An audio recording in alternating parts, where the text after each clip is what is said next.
اعوذ باللہ من الشیطان الرجیم بسم اللہ الرحمن الرحیم قل یا عبادی الذین اسرفوا علی انفسهم لا تقنطوا من رحمت اللہ ان اللہ یغفر الذنوب جميعا انہ هو الغفور الرحیم۔ صدق اللہ العظیم۔ میرے محترم بزرگ عزیز دوستوں، اس آیت کے اندر اللہ تبارک و تعالیٰ نے اپنے بندوں کو امید دلائی ہے۔ اللہ تبارک و تعالیٰ اپنے بندوں کو امید دلا رہے ہیں اور یہ فرما رہے ہیں، اے میرے بندوں، تم مجھ سے مایوس نہ ہونا، بڑے سے بڑا گناہ ہی کیوں نہ ہو، جب بھی سچے دل سے توبہ کرو گے تو اللہ تعالیٰ اس توبہ کو قبول کرنے والے ہیں، اللہ تعالیٰ اس بندے کو معاف کرنے والے ہیں۔ بعض علماء کرام اس آیت کا ایک شان نزول بتاتے ہیں، وہ یہ کہ فتح مکے سے پہلے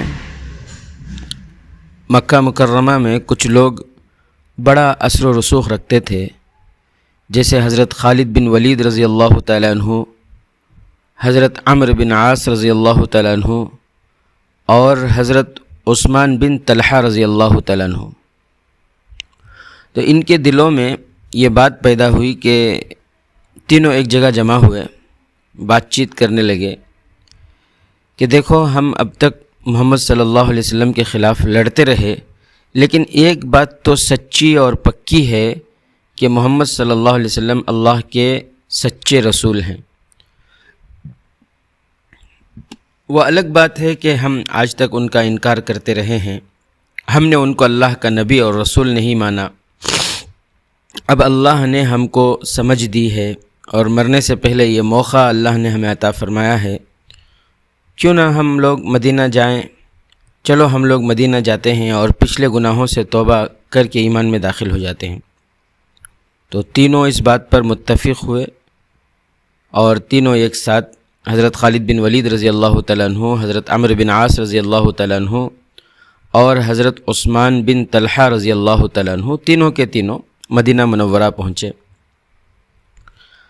ہمارے نبی حضرت محمد مصطفیٰ صلی اللہ علیہ وسلم مسجد نبوی میں تشریف فرما تھے۔ حضرت عثمان بن طلحہ رضی اللہ تعالیٰ عنہ اور حضرت خالد بن ولید رضی اللہ تعالیٰ عنہ مسلمان ہو گئے۔ حضرت عمرو بن عاص رضی اللہ تعالیٰ عنہ ہاتھ آگے بڑھائے، ہمارے نبی صلی اللہ علیہ وسلم کے ہاتھ کو پکڑ کر بیعت کرنے لگے، تو انہوں نے فوراً، حضرت عمرو بن عاص نے اپنا ہاتھ فوراً پیچھے کھینچ لیے۔ اللہ کے نبی صلی اللہ علیہ وسلم پوچھے، عمر کیا ہوا؟ عمرو بن عاص رضی اللہ تعالیٰ عنہ کہنے لگے، حضور، کیا اللہ تبارک و تعالیٰ میرے پچھلے تمام گناہوں کو معاف کر دے گا؟ تو پیارے آقا نے فرمایا، عمر، الاسلام یہدم ما کان قبلہ، اسلام جب کوئی بندہ ایمان قبول کرتا ہے تو اللہ تعالیٰ اس کے پچھلے تمام گناہوں کو معاف فرما دیتے ہیں۔ تو عمرو بن عاص رضی اللہ تعالیٰ عنہ نے کہا، پیارے نبی، میرے گناہ اتنے بڑے ہیں، مجھے ڈر ہے کہیں ان گناہوں کی وجہ سے اللہ میری پکڑ نہ فرما لے۔ اللہ کے نبی صلی اللہ علیہ وسلم نے فرمایا، عمر، انشاءاللہ اللہ معاف فرمائیں گے۔ تو حضرت عمرو بن عاص رضی اللہ تعالیٰ عنہ نے اپنا واقعہ سنایا کہ میں نے اپنے ہاتھوں سے زمانہ جاہلیت میں اپنی بچی کو زندہ دفن کیا تھا۔ انہوں نے جب وہ واقعہ سنایا تو تمام صحابہ رونے لگے، خود ہمارے نبی صلی اللہ علیہ وسلم بھی رونے لگے۔ تو اس وقت یہ اپنی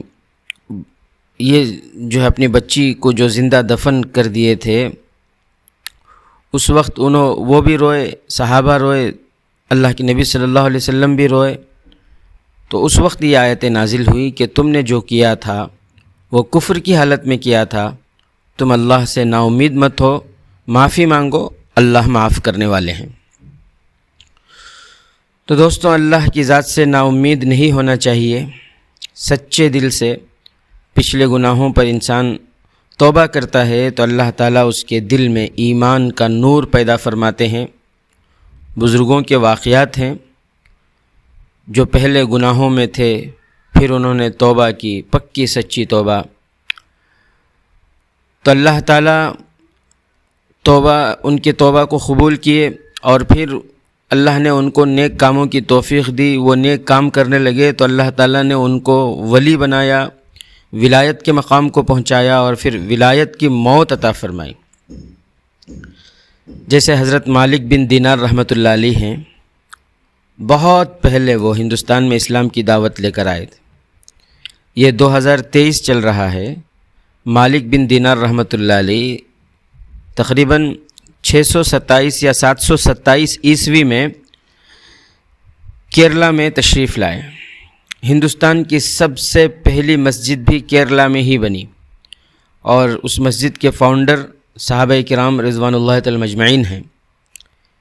یہ ہمارے لیے بڑی خوش نصیبی کی بات ہے کہ اتنے بڑے اللہ کے ولی، جنہوں نے حضرت علی رضی اللہ تعالیٰ عنہ کا زمانہ دیکھا، اس زمانے کے ایک ولی تابعی تھے وہ حضرت مالک بن دینار رحمۃ اللہ علیہ۔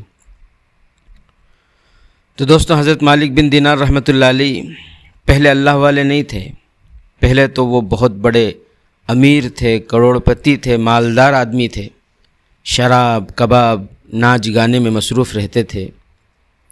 ان کی ایک بیٹی تھی، چھوٹی بچی، ابا کے ساتھ کھیلتی کودتی۔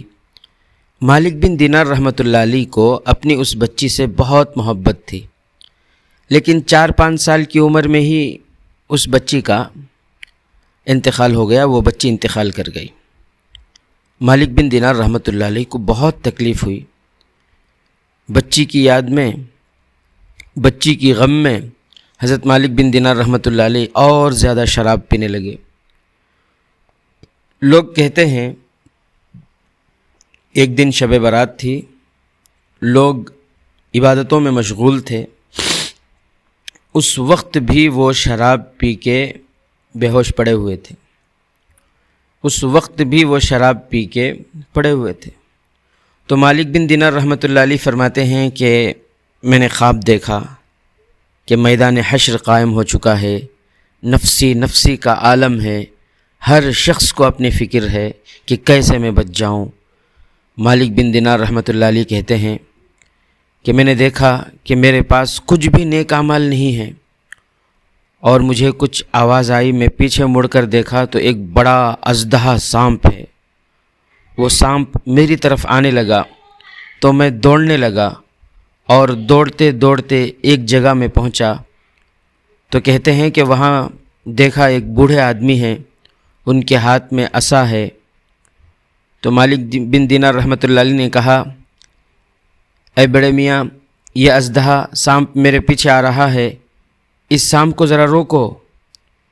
اس بوڑھے نے کہا، میں اتنا کمزور اور ضعیف ہوں، میں اس سانپ کو روک نہیں سکتا۔ پھر وہ سانپ قریب آنے لگا تو مالک بن دینار رحمۃ اللہ علیہ پھر دوڑنے لگے۔ تو سامنے انہوں نے دیکھا کہ ایک جنت ہے، یعنی موتیوں کا محل بنا ہوا ہے، چھوٹے چھوٹے بچے کھیل رہے ہیں، اور ایک بزرگ ایک درخت کے نیچے ٹیک لگا کر بیٹھے ہیں۔ جب انہوں نے دیکھا تو ان بچوں میں حضرت مالک بن دینار رحمۃ اللہ علیہ کو اپنی بچی بھی نظر آئی۔ حضرت مالک بن دینار کہتے ہیں، میری بچی دوڑتی ہوئی آئی، میرے ابو آئے ہوئے ہیں، میرے ابو آئے ہوئے ہیں، اور وہ بچی سانپ کی طرف دیکھی تو سانپ رک گیا۔ وہ بچی سانپ کی طرف دیکھی تو وہ سانپ رک گیا، وہ اژدہا رک گیا۔ مالک بن دینار رحمۃ اللہ علیہ کہتے ہیں، میں بے انتہا رونے لگا۔ میں نے پوچھا، بیٹی یہ کیا ہے؟ وہ کہنے لگی، ابو جان، یہ اژدہا سانپ تمہارے گناہ ہیں، تم گناہوں پہ گناہ، گناہوں پہ گناہ، اتنے گناہ کیے کہ وہ گناہ طاقتور بن چکا ہے۔